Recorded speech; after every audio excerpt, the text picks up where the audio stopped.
Imagine it!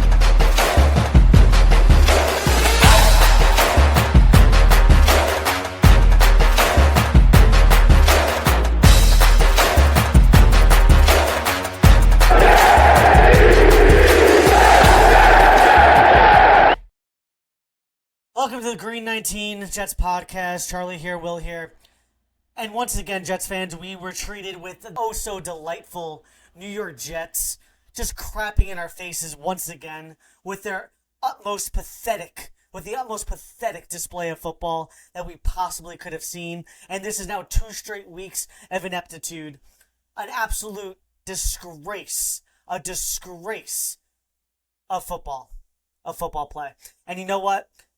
Why should we be surprised? We as Jets fans should be used to this level of ineptitude. We should be used to this. This is why there's so many pessimistic Jets fans out there, because every time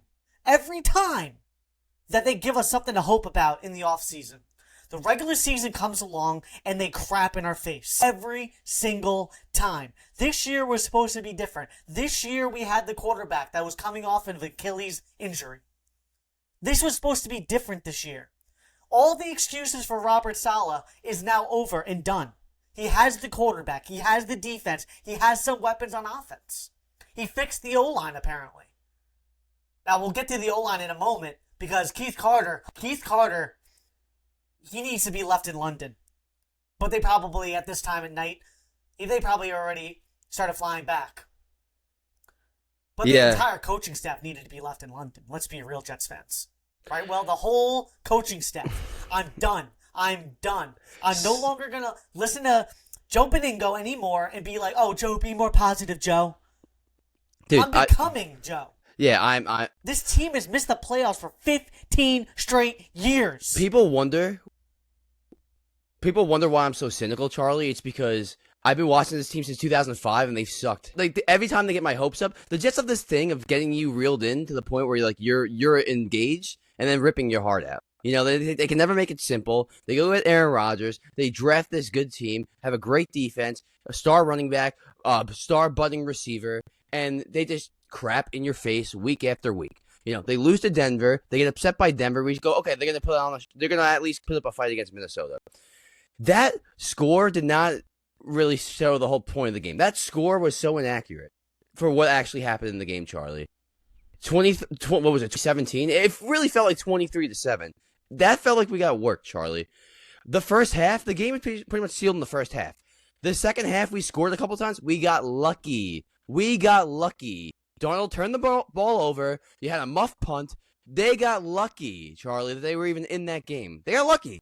Aaron Rodgers, career low so far for yards per attempt in his career. He's dinking and dunking. He's dink and dunk. He's no better than Russell Wilson right now when it comes to dinking and dunking. All he does is quick slants, and you saw the pick six. What was it, Van Ginkel? Taking it to the house because he read the slant. He's really, that's all they do is slants. That's all they do. Garrett Wilson had like 10 catches for 70 yards. Like, that's all they do is quick slants, button hooks. And if you're going to, I'll pass it back to you. But I just want to say one more thing. If you're going to be everyone not on the same page, like, it was about 10 times that Aaron Rodgers and Garrett Wilson were on the same page. About 10 times. If you're going to be if you can't get on the same page with your wide receiver, don't be calling routes where there's 2 different options, where it's a feel thing. Don't be doing it. Because clearly you can't. You can't. Don't be doing these hot route situations. Like, it doesn't work. Like, 4 times, Garrett Wilson ran the exact opposite route that Aaron Rodgers wanted him to run. So stop doing it. Call plays. Get an offensive coordinator in there. Get an actual play caller in there. It's frustrating. It is, Charlie. There are so many things that we can talk about that is frustrating right now.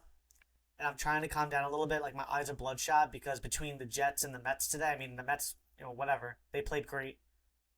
But the Jets, I got slightly distracted by the Met game. But the Jets, man, and once that Met game was over, dude, I just started stewing again. And you know what? You cannot expect to win in the NFL when you do not show up for the entirety of the first half. You cannot expect to win an NFL football game like that. You cannot. You cannot expect to win a game when you lose the turnover battle. When your team forces a fumble And Quincy Williams picks it up and almost takes it to Pater, but gets stopped by Sam Darnold. Why can't we ever get the freaking touchdown off of a fumble, off of an interception? No, it's the quarterback that has to trip up Quincy. But then the very next series, we throw the pick six. Because Lazard can't catch. Because we all know he catches that first down. It's first down and 10. And guess what? You're more than likely handing it off to Breece Hall or Braylon Allen. Instead of trying to convert a third down on 3rd and long. And trying to force the damn ball. And Rodgers didn't see the guy. And Keith Carter, once again, needs to be fired. Needs to be fired. They cannot make holes in the running game. They have no push on this offensive line.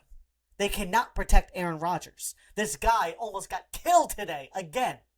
He will not make it even to the halfway point of this season. We will be seeing Tyrod Taylor behind center if this does not get cleaned up on the offensive line. I understand we're missing our right tackle. But Olu, you were a first-round draft pick. This is the very start for you. Obviously, we got to forgive you right now. It was embarrassing, though. But this is just, I can't. I can't anymore. The receivers are not getting enough separation. Literally, they don't scheme anybody open. Notice that? No one's open. No one's open. I've been saying that for weeks. Players being schemed open. Right. They don't get schemed open. Every freaking play is contested. Every one. Every single one. I'm sick of it. It's just so pathetic because, they can't beat you at your own game in a way. Honestly. It's really frustrating. I don't even know who to point my anger to because Aaron Rodgers isn't a saint in any of this either. He's not the main problem, but he's part of the problem right now, Charlie. He dinks and dunks, and he's missing throws. He overthrew Garrett Wilson on that touchdown. Overthrew him. That was tied the game right there. That pick at the end of the game to Mike Williams. Everyone's saying, oh, well, first off, he was held. Okay, maybe he was held, maybe he wasn't. And maybe Mike Williams didn't come back to the ball, which he probably should have. It was at the top of the route. It was at the top of the route. In the beginning of the route, it was. Where was that throw? What are you doing? Throw it to the sideline. You're Aaron Rodgers. This is why we got you. I don't know what else to say, Charlie. I don't know what else to say. This team's not, the way they're playing right now, they're not a playoff team, Charlie. They're not. They're not even a good team. They don't have a good offense. They do not have a good offense. They don't. Even if they get Devontae Adams, okay, maybe you have a little more star power in offense, but your offensive line is getting killed out there. They got their asses kicked today, Charlie. They really did. They did. The score didn't tell the entire story well at all. Listen, get Devontae, don't get Devontae, but listen, every single drop back can't be a contested ball. You got to scheme players open. You have to. You have to do new things. Look at the rest of the league, what they're doing. It's just you need an offensive play call. Again. You need an offensive play caller in there, specifically an offensive head coach. But you need a play caller, Charlie. You see Rodgers blowing off Hackett, doing this to him on the sideline. Like, he thinks he's a joke. I don't understand why the whole situation right now is just really screwed up, Charlie. It really is. And you think we're going to beat Buffalo? You really think we're going to beat Buffalo after how we played today? That score did not really show the whole story of the game. They got their asses kicked. Us Jets fans will figure out a way.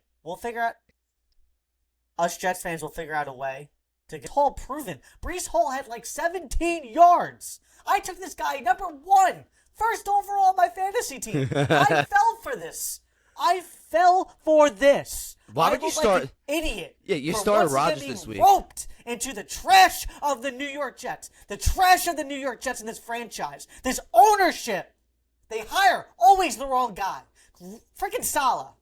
I'm sick of this guy. I'm sick of watching his stupid press conferences where he constantly has to pet his freaking players, stroke them in the right direction so that way they like him. Hold them accountable.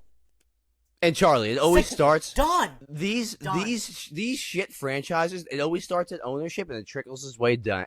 Have you ever been in that bad company that you've worked for and it's just toxic? It's just a bad atmosphere and everything. It's the ownership. It starts at ownership and trickles its way down. We have a bad owner. It's time to admit it. We have a bad owner. We don't have a good owner.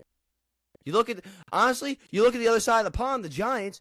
Their owner, yeah, sometimes he might. People say he might have gotten involved with the Daniel Jones contract. Maybe he didn't, but they're winning Super Bowls over there. He's hiring the right GMs, okay? Because they had Jerry Reese for like 15 years, won Super Bowls. Tom Coughlin, he hires the right head coaches. He hires the right GMs. Our owner doesn't. You could have gotten. You could have gotten Mike McCarthy and you hired Adam Gase. Mike McCarthy wanted to coach your team. People like to crap on Mike McCarthy, but clearly he can run an offense. He's been doing it with Dak. Dak was the runner-up for MVP last year. Okay? Now, I'm going to throw that name out there again. He might be getting fired this year if they disappoint. Mike McCarthy, keep an eye out on Mike McCarthy. I don't know what else to say, though. That's really... Yeah, I don't know. The entire, the entire coaching thing, I can't even get with that right now at this point, because honestly, it's like we have bigger problems. We need to figure out how to win with what we got right now. We're stuck with it. Woody Johnson does not make changes mid-season. He waits till the off-season. It's just the way of Woody Johnson. But listen, I need to try to calm down a little bit here because I'm getting really hyped up. Because listen, this was the year. This was the year I thought that we could possibly make a Super Bowl run. I really did. I believed it. Hook, line, and sinker. I believed it. And you know what? I was wrong. Because unless they show me otherwise, if they somehow change this thing around, I'll say I'm wrong. I was wrong right now for saying that. And you know what? Serves me right if the Jets turn this around.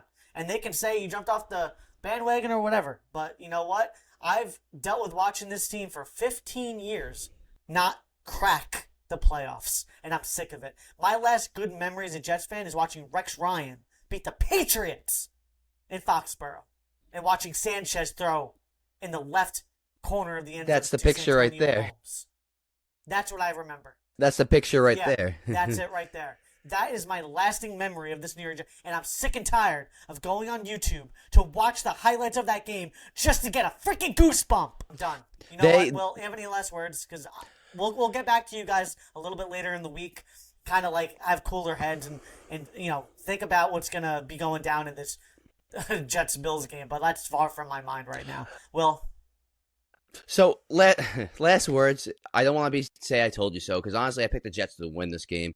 We all thought that the Jets probably might lose this game, but if it was a close battle that came down to the end, I know it came down to the end, but the score didn't tell the story. If it was actually a close back-and-forth battle, we wouldn't be this upset. It's because they got worked, Charlie. They got worked. Their offense, they don't have a good offense. I don't see this getting any better. It might get slightly better if they get Devontae Adams, but I really don't see this getting better. This isn't a playoff team, and I don't think Aaron Rodgers is...